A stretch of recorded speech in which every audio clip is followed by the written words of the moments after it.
Hai Besti, welcome back ke sesi kupas tuntas kita. Aduh, dengerin deh, hari ini aku super excited banget mau spill the tea soal drama yang lagi hot banget di timeline kita. Kalian pasti pada ngerasa kan, belakangan ini timeline media sosial tuh kayak ada yang aneh. Nah, kita bakal bedah tuntas nih sebuah kisah nyata yang saking dramatisnya udah berasa kayak baca manga. Ini adalah kisah tentang drama antara pemerintah, media independen kesayangan kita, dan sosok-sosok buzzer yang gak kelihatan. Oke, langsung aja kita mulai ya, karena informasinya bakal mind-blowing banget. Jujur ya, waktu pertama kali isu ini meledak, aku tuh ikutan kaget banget. Pertanyaan terbesar yang langsung muncul di kepala kita semua pasti ini kan, apakah beneran pemerintah udah nge-buyout alias ngebeli media-media digital favorit kita? Kok bisa tiba-tiba ada kehebohan antara media-media independen yang biasa kita pantengin sama Badan Komunikasi Pemerintah atau Bakom? Masa iya akun-akun yang selama ini kelihatan organik tiba-tiba jadi perpanjangan tangan penguasa? Tenang, jangan panik dulu, kita bakal pelan-pelan kupas ini semua dari sumber aslinya, biar jelas. Biar nggak pusing sama intrik politik yang berat-berat, kita bakal bedah ini lewat 4 chapter utama aja.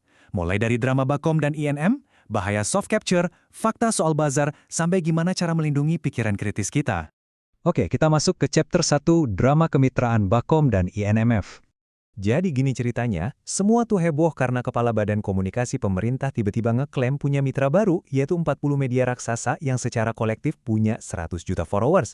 Wah, gede banget kan? Tapi mari kita lihat kronologi aslinya karena data kan nggak pernah bohong. INMF atau Indonesia New Media Forum ini sebenarnya diinisiasi secara independen dari bulan Juli 2025, murni sebagai wadah kumpulnya media-media baru aja. Terus, di tanggal 5 Mei 2026, INMF datang audiensi ke Bakompung buat silaturahmi. Besoknya banget nih tanggal 6 Mei, Bakompung langsung ngeklaim ke publik kalau INMF ini adalah mitra baru mereka. Ya ampun, makanya dalam waktu kurang dari 24 jam, media-media yang namanya dicatut itu langsung serentak bikin bantahan tegas. Nah, yang super ironis tuh, badan yang tugasnya ngurusin komunikasi, malah mengalami miskomunikasi sebesar ini. Agak lucu ya. Pihak Bakom akhirnya ngelurusin kalau nama-nama itu emang diambil dari dokumen perkenalan INMF aja, bukan berarti mereka udah setuju jadi mitra. Tapi sebagai audiens yang kritis, wajar dong kalau kita nanya, ini tuh murni miskomunikasi yang kelewatan polos atau emang sebuah framing yang disengaja? Kita di sini nggak mau nebak-nebak niat orang ya, tapi secara fakta, kejadian ini udah jadi catatan penting di sejarah digital kita. Lanjut ke chapter 2, bahaya tersembunyi dari soft capture. Waktu media-media tadi klarifikasi kalau mereka nggak ada kontrak dan nggak nerima uang dari pemerintah, banyak dari kita yang langsung lega dong. Mikirnya, oh aman nih dari intervensi. Eits, tunggu dulu Besti.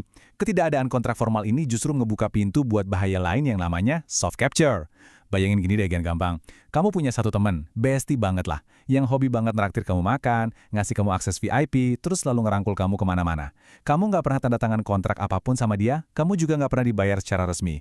Tapi lama-kelamaan, gara-gara kamu udah terlalu sering diservis, kamu jadi ngerasa super canggung, gak enak hati alias ewu pakewung buat ngekritik dia di depan umum. Nah, persis kayak gitu cara kerjanya soft capture. Kesetiaan media berhasil ditangkap, tapi tanpa ada jejak kertas sama sekali. Ngeri kan? Perbedaannya tuh kerasa banget loh kalau kita bandingin sama metode lama. Kalau propaganda konvensional, itu tuh jelas, ada kontrak, ada bayaran, dan jejaknya gampang dilacak. Kita bisa protes, bisa nuntut buat diaudit. Tapi kalau soft capture, karena pendekatannya cuma ngerangkul secara informal, nggak ada aliran dana yang bisa dibuktikan. Jadinya zero trace, alias nggak ada jejak sama sekali. Ini yang bikin pusing, soalnya kita sebagai masyarakat, jadi nggak bisa ngebuktiin siapa yang sebenarnya lagi nitip narasi di media favorit kita. Makanya, direktur dari SafeNet, sebuah badan yang emang fokus mantau hak-hak digital, sampai ngeluarin statement yang bikin merimbing ini. Beliau bilang, pendekatan merangkul secara informal ini justru jauh lebih susah dilacak daripada membayar propaganda konvensional. Jadi dengerin ya, ini bukan sekedar teori konspirasi ala-ala, atau kita yang overthinking. Ini tuh fenomena nyata yang emang lagi dipantau ketat sama para aktivis kebebasan digital, karena dampaknya yang super silent but deadly buat integritas media. Sekarang kita masuk ke chapter 3, fakta dan data buzzer, serta angka kebebasan pers kita. Gila nggak sih? Kalian harus dengar fakta ngeri dari menteri kita ini. Selama masa pemilu 2024 kemarin, dari seluruh suara yang berisik di ruang digital kita, 92%-nya itu adalah suara buzzer. Iya, 92%. Artinya cuma 8% sisanya yang beneran obrolan organik dari masyarakat biasa kayak kita. Suara demokrasi kita yang beneran murni, yang 8% itu, praktis tenggelam total sama narasi-narasi buatan. Kebayang nggak tuh seberapa terstrukturnya ruang digital kita waktu itu? Dan imbas dari itu semua, muncul angka yang cukup menyedihkan ini, 129. Ini bukan sekedar angka acak loh ya. Ini adalah peringkat kebebasan pers Indonesia di dunia saat ini dari total 180 negara menurut data World Press Freedom Index. Dan yang bikin lebih sedih, tren angka ini tuh turun terus. Dari yang dulu kita sempat ada di peringkat 111, turun ke 127, dan sekarang nyungsep di 129. Kok bisa sih peringkat kita anjlok terus? Nah, laporan RSF secara eksplisit nyorotin alasannya. Pertama, karena adanya oligarki media yang kental banget sama kepentingan politik. Kedua, dan ini yang paling relevan sama bahasan kita tadi, adanya manipulasi informasi melalui influencer berbayar atau buzzer itu loh. Belum lagi kalau kita lihat data dari Aliansi Jurnalis Independen atau AJI, ada 91 kasus kekerasan terhadap jurnalis yang tercatat di tahun 2025 aja. Jadi ya, situasi kebebasan informasi kita emang lagi nggak baik-baik aja. Makanya independensi media tuh berharga banget sekarang. Kalau kita iseng ngebandingin sama tetangga-tetangga kita, situasinya emang beda-beda tipis sih. Di Thailand, pemerintahnya pernah langsung ngeblokir media penyiaran. Terus di Singapura yang hukumnya lebih ketat, mereka punya aturan POFMA, di mana menteri punya wewenang biar maksa media mengoreksi konten secara sepihak. Nah, Indonesia emang belum separah itu main blokir-blokiran langsung, tapi ancaman kita jatuhnya ya ke soft capture tadi. Bahayanya nggak kelihatan, tapi perlahan-lahan menggerogoti independensi media dari dalam. Terakhir nih, chapter 4, menjaga pikiran kritis. Karena gini loh Besti, ini serius ya. Ancaman yang paling ultimate, yang paling bahaya dari semua ini sebenarnya bukanlah hilangnya kebebasan berbicara. Tapi yang jauh lebih menakutkan adalah hilangnya kebebasan berpikir.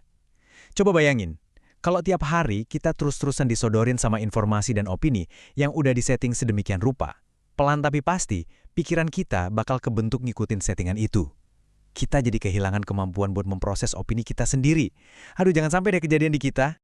Makanya ini 3 langkah jitu buat ngelindungin pikiran kamu. Pertama, filter semua informasi secara mandiri.